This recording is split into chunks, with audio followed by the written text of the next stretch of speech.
অপরাধ।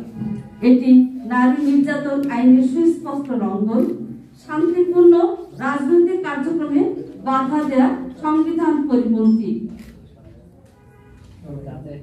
এ ধরনের কর্মকাণ্ড প্রমাণ করে যে কিছু মহল সহিংসতার মাধ্যমে ভয়ের রাজনীতি কায়েম করতে চায়। আমাদের সুস্পষ্ট দাবি, এই সংবাদ সম্মেলনের মাধ্যমে আমরা প্রশাসনের কাছে জোরালোভাবে দাবি জানাচ্ছি, ঘটনার সাথে জড়িত যুবদলের নেতা আরাফাত রহমান কল্লোল ও সবুজ আহনাফ সহ সকল দোষীকে অবিলম্বে গ্রেফতার করতে হবে। ঘটনার একটি নিরপেক্ষ ও সুষ্ঠু তদন্ত পরিচালনা করতে হবে।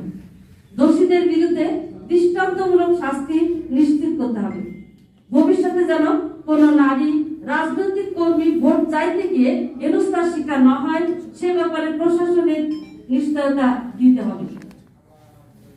নির্বাচনী পরিবেশকে সহিংস মুক্ত ও নিরাপদ করার জন্য কার্যকর ব্যবস্থা নিতে হবে।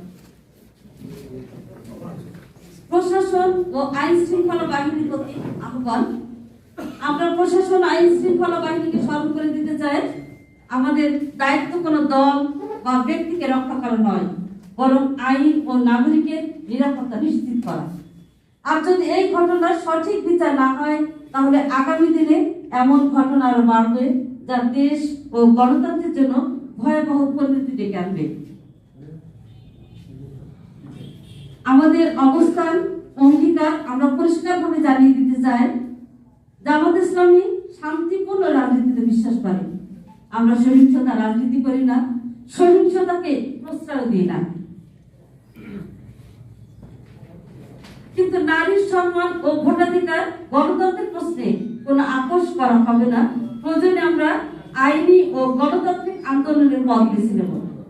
পরিশেষে আমরা আবারও এই বর্বর হামলার তীব্র নিন্দা ও প্রতিবাদ জানাচ্ছি এবং দ্রুত বিচার ও দোষীদের শাস্তির দাবি জানাচ্ছি।